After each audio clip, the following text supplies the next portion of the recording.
जय गुरुदेव। जय गुरुदेव नाम किसका, प्रभु का प्यारा नाम। जय गुरुदेव।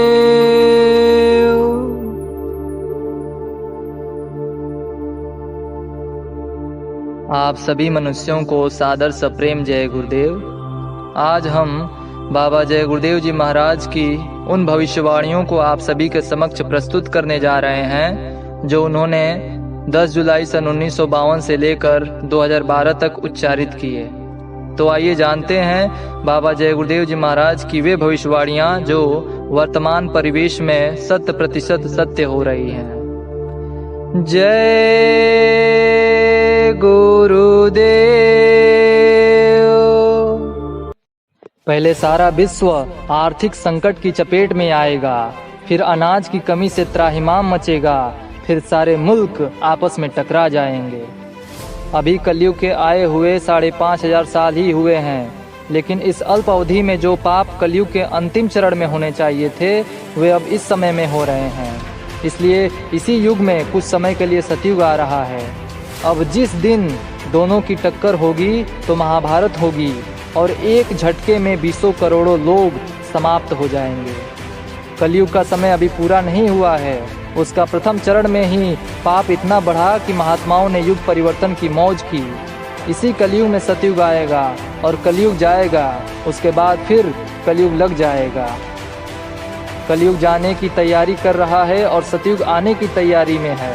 जब दो युगों की टक्कर होती है तब महाभारत होता है, और जब महाभारत होता है तब विनाश होता है। अनेक मुल्कों के पास खतरनाक हथियार हैं। निशानों पर मिसाइलें फिट की गई हैं। अगर किसी राष्ट्राध्यक्ष का मस्तक गर्म हुई और बटन दबा तो जहां भी मिसाइलें गिरेंगी सब कुछ जलकर राख हो जाएगा। बचाएगा कौन? कोई आध्यात्मिक पुरुष। भारत आध्यात्मिक शक्तियों का देश है, कोई न कोई करिश्मा तो होगा ही। महाभारत की लड़ाई 18 दिन की हुई थी। ऐसा भी हो सकता है कि आगे भी जब लड़ाई हो तो वह 18 मिनट ही चले और भारी नरसंहार हो जाए। जब कभी युग परिवर्तन हुआ है भारतवर्ष कारण बना है। त्रेता युग में भी विश्व युद्ध का कारण भारतवर्ष था। द्वापर युग में भी विश्व युद्ध का कारण भारतवर्ष था। अब जब युग परिवर्तन होने जा रहा है तो इस समय में भी विश्व युद्ध का कारण भारतवर्ष को बनना होगा। भारत के कारण ही विश्व युद्ध विभिन्न युगों में हुआ और इस युग में भी होगा। दुनिया के सारे देश मिलकर भी भारत पर आक्रमण करें तो भी इसको पराधीन नहीं बना सकते हैं। लड़ाई के वक्त में दैविक शक्तियां भारत का साथ देंगी। दूसरे देशों द्वारा फेंके गए अधिकतर बम गोले धरती पर उतार लिए जाएंगे। भारत की आध्यात्मिक शक्ति के आगे विश्व के लोग नतमस्तक हो जाएंगे। पाकिस्तान को दूसरे देशों से बड़े बड़े बम मिल चुके हैं।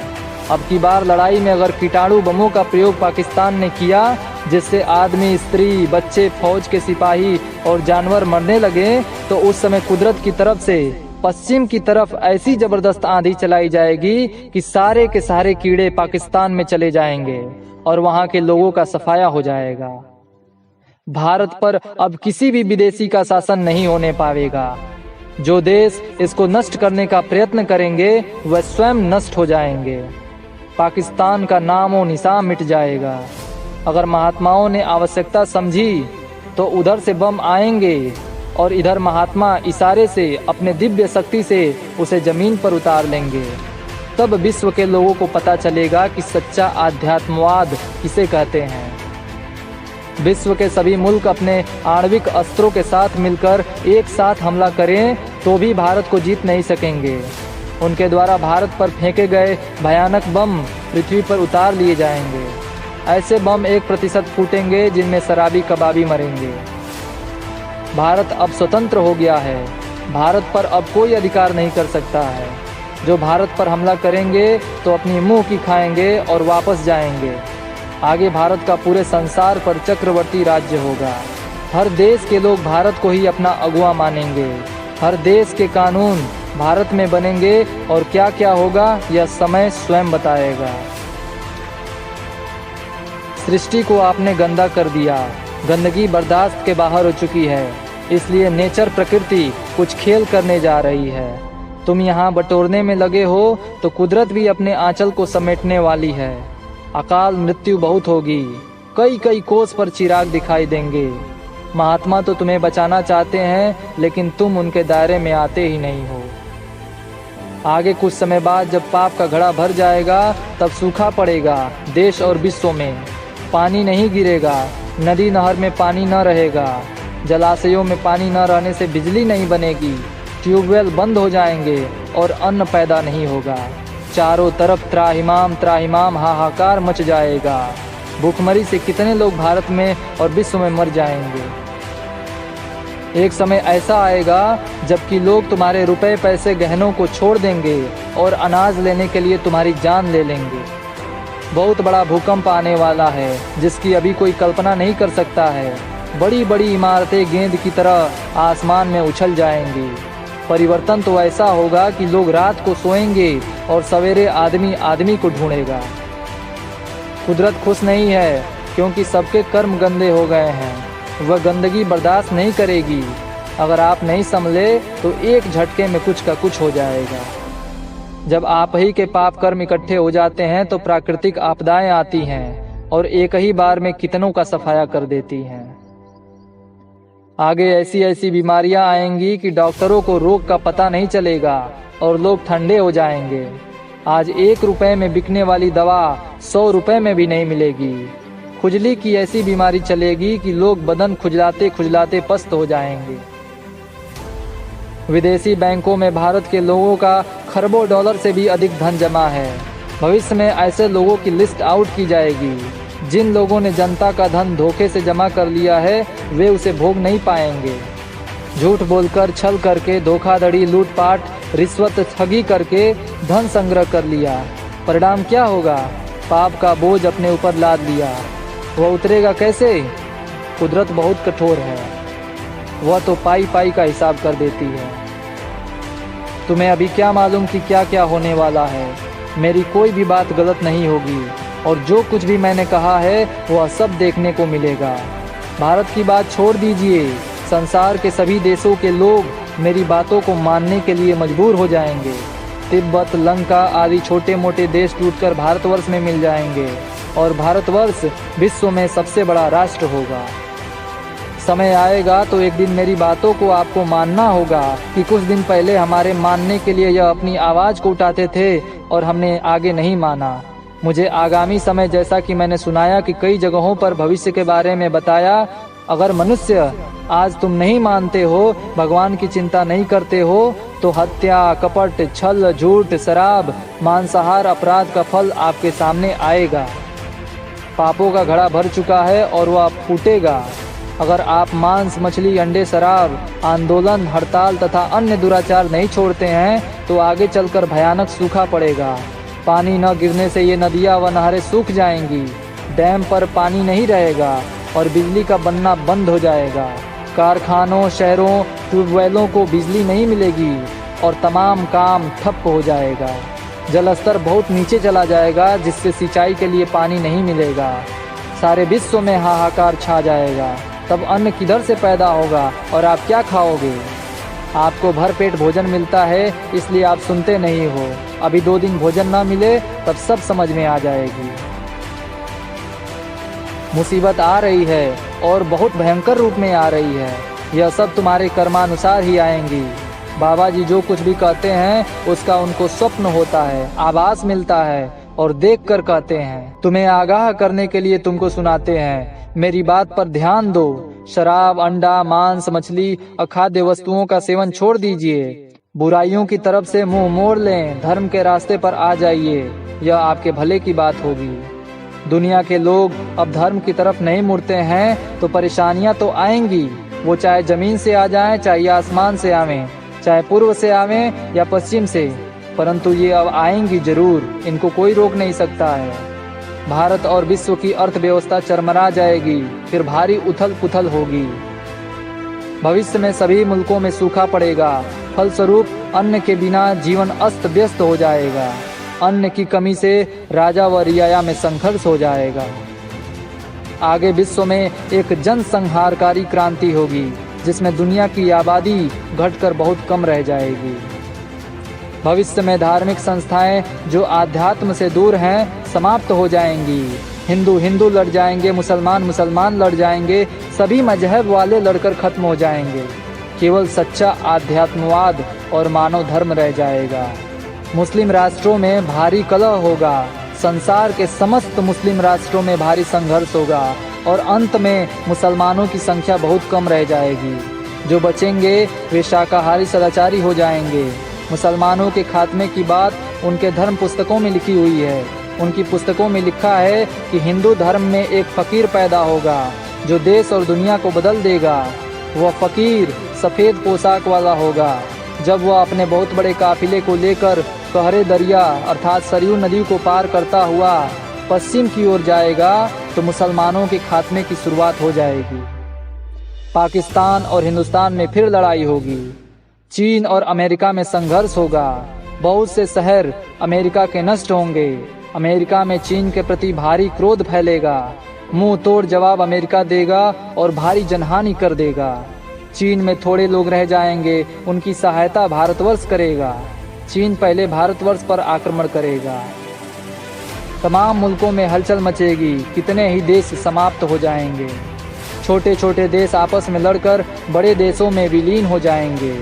नेपाल, वर्मा, पाकिस्तान, लंका, तिब्बत आदि आसपास के देश टूटकर भारतवर्ष में मिल जाएंगे। भारतवर्ष सबका अगुवा होगा। भारत एक शक्तिशाली राष्ट्र के रूप में उभरेगा और उसकी भौतिक और आध्यात्मिक प्रगति को देखकर विश्व के लोग दांतों तले उंगली दबाएंगे और अंततः उसे अपना गुरु मान लेंगे। अवतारी शक्तियों ने जन्म ले लिया है। जो शक्तियाँ ऊपर के मंडलों, स्वर्ग, बैकुंठ आदि से इस पृथ्वी पर आई हैं, वे सब मैदान में उतरने वाली हैं। उनका काम होगा अधर्मियों का विनाश करना और धर्म की स्थापना करना। समय बहुत खराब आ रहा है। तुम इस बात को सोच भी नहीं सकते हो कि क्या हो जाएगा। परमात्मा ने आध्यात्मिक शक्तियों को इस भूमंडल पर भेज दिया है और वे कृष्ण की तरह, राम की तरह अधर्मियों का खात्मा कर देंगी। इसलिए तुम अभी से समझ जाओ, इसी में तुम्हारी भलाई है। अब राम या कृष्ण को तीर, धनुष या चक्र, सुदर्शन चलाने की जरूरत नहीं पड़ेगी। सबके क्रिया कर्म की तलवार ही सफाया कर देंगी, फिर परिवर्तन हो जाएगा। बाबा जी सबको समझा रहे हैं, आगाह कर रहे हैं, मार्गदर्शन कर रहे हैं। जो बातों को मानेंगे उनकी रक्षा हो जाएगी और जो नहीं मानेंगे उनके लिए उन्हीं के कर्मों की तलवार उनके सिर पर लटक रही है। कोई क्या कर सकता है। पहले तो एक रावण था, अब तो घर घर में रावण है। जितने भी रावण हैं देश व दुनिया में, उन सबका खात्मा निश्चित है, वो बच नहीं सकते हैं। त्रेता का रावण भी बहुत बड़ा विद्वान था। उसके राज्य में बहुत वैभव था, सोने की लंका थी, फिर भी उसका नैतिक पतन इतना नहीं हुआ था जितना कि आज के लोगों का हो गया है। ऐसे रावण जहाँ भी होंगे अवश्य मरेंगे और दुनिया उनको देखेगी। भक्तों की रक्षा सदा से होती आई और अब भी होगी। यदि लंका में विभीषण की कुटिया बच सकती थी तो अब भी ईश्वर के मानने वालों और धर्म पर चलने वालों की रक्षा ऐसे भीषण समय में की जाएगी। प्रेमियों को चिंता करने की जरूरत नहीं है। भयंकर समय के कष्टों में परमात्मा का और महात्माओं का हाथ तुम्हारे सिर पर होगा।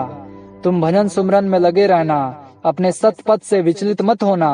वो परम पिता अंतर्यामी है, तुम्हारी जरूरतों को समझता है, उसी के अनुसार तुम्हारी रक्षा करता है। तुम भूख बर्दाश्त कर लेना, लेकिन कभी उससे रोटी मत मांगना। वैसे वह स्वयं ही बहुत दयालु हैं, जबकि दुनिया अपने ही कर्मानुसार आए हुए अकाल व कष्टों से पीड़ित होगी। उस समय पर अगर तुम्हें एक रोटी भी मिल जाएगी तो यह उस परमात्मा की कितनी बड़ी कृपा तुम्हारे ऊपर होगी। इसलिए तुम्हें चिंता करने की कोई बात नहीं है। जब ऐसा समय आएगा उसके अनुसार तुमसे सब कुछ बर्दाश्त करा लिया जाएगा।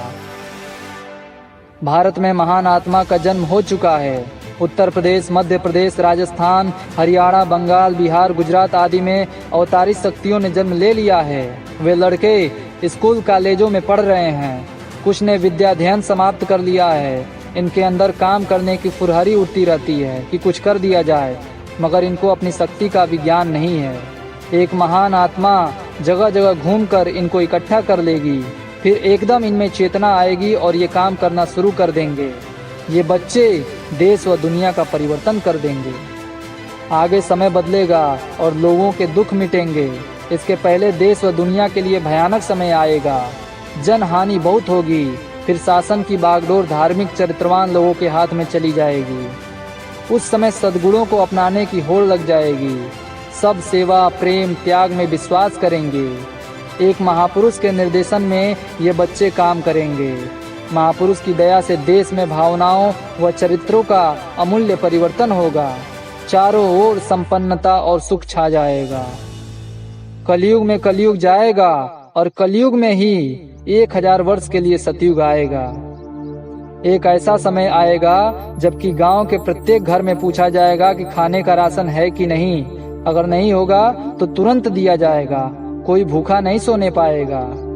वृद्ध अपाहिजों का जिनका कोई सहारा नहीं है, उनके जीवन निर्वाह के लिए राजकोष से प्रबंध होगा। 1 रुपया सैकड़ा से अधिक कोई ब्याज नहीं लेगा। अमीरों का धन जबरन नहीं लिया जाएगा। शहर एवं कस्बों में जगह जगह जो बेकार की चुंगी घर बने हैं, वे भविष्य में खत्म कर दिए जाएंगे। भविष्य में भारत के लोग शाकाहारी एवं मद्यपान रहित होंगे। देश के लोगों ने मांस, मछली, अंडा, शराब आदि का सेवन नहीं छोड़ा। रिश्वत, अनाचार, व्यभिचार का परित्याग नहीं किया। आंदोलन, हड़ताल, तोड़फोड़ करना कराना नहीं बंद किया। परिवार नियोजन, गर्भपात बंद नहीं किया तो देश की बागडोर धार्मिक लोगों के हाथों में चली जाएगी। आने वाले समय में भारत का राष्ट्रपति और प्रधानमंत्री शाकाहारी होगा। मांस, मछली, अंडा, शराब खाने पीने वाले सरकारी नौकरियों में नहीं रखे जाएंगे। रिश्वत बंद कर दी जाएगी। शासन में आने वाले लोग न्यायप्रिय होंगे और दोषी पाने पर अपने सगे माँ बाप को भी नहीं माफ करेंगे। विद्वानों का आदर सम्मान किया जाएगा और कोई नवयुवक बेकार सड़क पर घूमने नहीं पाएगा। सबको काम मिलेगा। ये सब काम धार्मिक लोगों द्वारा किए जाएंगे। राजनीतिक लोग जो मांस, मछली, अंडा, शराब, ताड़ी, गांजा, भांग का सेवन नहीं छोड़ेंगे, आंदोलन, हड़ताल, तोड़फोड़ या अन्य अनैतिक कार्यों में भाग लेते रहेंगे, जनता उन्हें अपना अमूल्य मतदान नहीं देगी। भविष्य में राष्ट्रपति का चुनाव सीधे जनता किया करेगी। सभी राजनीतिक पार्टियां समाप्त हो जाएंगी। केवल एक पार्टी रह जाएगी। राष्ट्र संघ और सुरक्षा परिषद भारत में चली आएगी। दिल्ली से राजधानी हटा दी जाएगी। जहां भी राजधानी बनेगी, महात्मा उस भूमि का शोधन करेंगे और उस पवित्र भूमि पर बैठकर संविधान का निर्माण होगा। जब तक ऐसा हो नहीं जाता है, तब तक देश में लूटपाट, डकैती, रिश्वत, हाहाकार बना रहेगा। आगे चलकर राष्ट्रभाषा हिंदी और संस्कृत हो जाएगी। भविष्य में देश का राष्ट्रपति निरामिष, मद्यपान रहित जनता द्वारा ही चुना जाएगा, मेंबरों द्वारा नहीं। प्रधानमंत्री का चुनाव मेंबरों द्वारा ही होगा। भविष्य में राष्ट्रपति, प्रधानमंत्री शाकाहारी सदाचारी होगा। मांस, मछली, अंडों की दुकानें शहरों, कस्बों की बंद कर दी जाएंगी। भारत में गौओं का काटना बंद हो जाएगा। किसी जानवर की हत्या नहीं की जाएगी। भारत में नग्न सिनेमा सभी बंद कर दिए जाएंगे। चरित्र उठाने के लिए धार्मिक चित्र दिखाए जाएंगे। होटलों में स्त्रियों के नंगे नाच बंद कर दिए जाएंगे। भारत में लोग विदेशी पहनावा का परित्याग कर देंगे। पैंट पहनना बंद कर देंगे। भविष्य में परिवार नियोजन बंद कर दिया जाएगा। वकील कचहरियों से हटा दिए जाएंगे। उन्हें काम मिलेगा जिससे वे अपने बच्चों की परवरिश कर सकें। आगे खरे लोगों का समय आवेगा। संसार में एक नई लहर फैलेगी। ईमानदार, धार्मिक व सच्चे लोगों को महत्व दिया जाने लगेगा। नीच व कुटिल लोगों के बुरे दिन आवेंगे। छोटे अधिकारी जो दफ्तरों में बैठकर अभी सदाचार का पालन, न्याय नीति का पालन थोड़ा करते हैं, उनको नीचे से ऊपर वाला पद एक बारगी मिलेगा। भविष्य में ऐसा परिवर्तन होगा। समाचार पत्रों में क्रांतिकारी परिवर्तन होगा।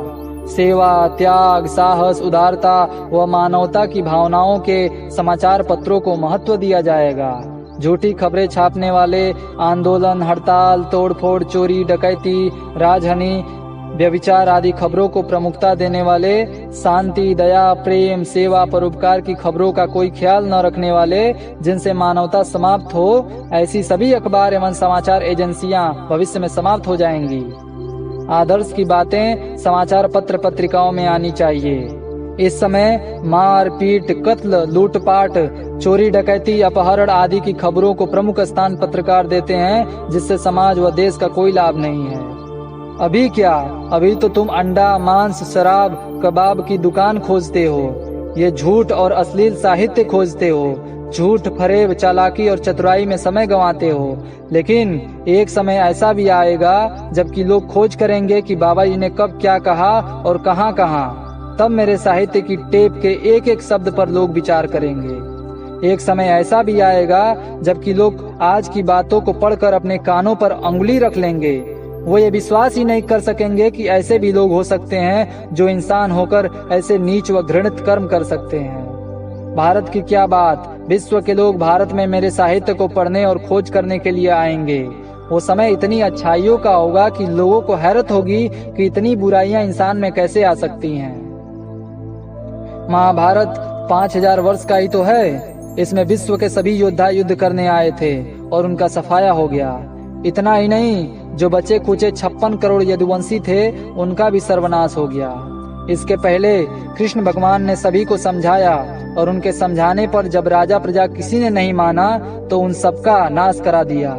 शक्तियां तो जिसका राज्य है उसी का हुक्म बजाती हैं। जब जब आबादी बढ़ती है तब तब ये शक्तियां समझा बुझाकर सही रास्ते पर ले आती हैं और नहीं मानते हैं तो उनका संहार कर देती हैं। लेकिन संत महात्मा बार बार समझाते हैं, बचाते हैं। इस वक्त आबादी बहुत बढ़ गई है। यदि संत न होते तो अब तक कुछ का कुछ हो गया होता। संतों के वजह से ही कुछ नहीं हो पा रहा है। आपको यह नहीं मालूम? बात नहीं मानोगे तो कोई न कोई घटना तो होगी ही। अभी समय है, संभल जाओ। आगे बहुत तकलीफें आ रही हैं। परिवार से लेकर समाज और देश खंडहर हो जाएगा, वीरान हो जाएगा, सब कुछ बिखर जाएगा, टूट फूट जाएगा। तब तुम कुछ नहीं कर सकोगे।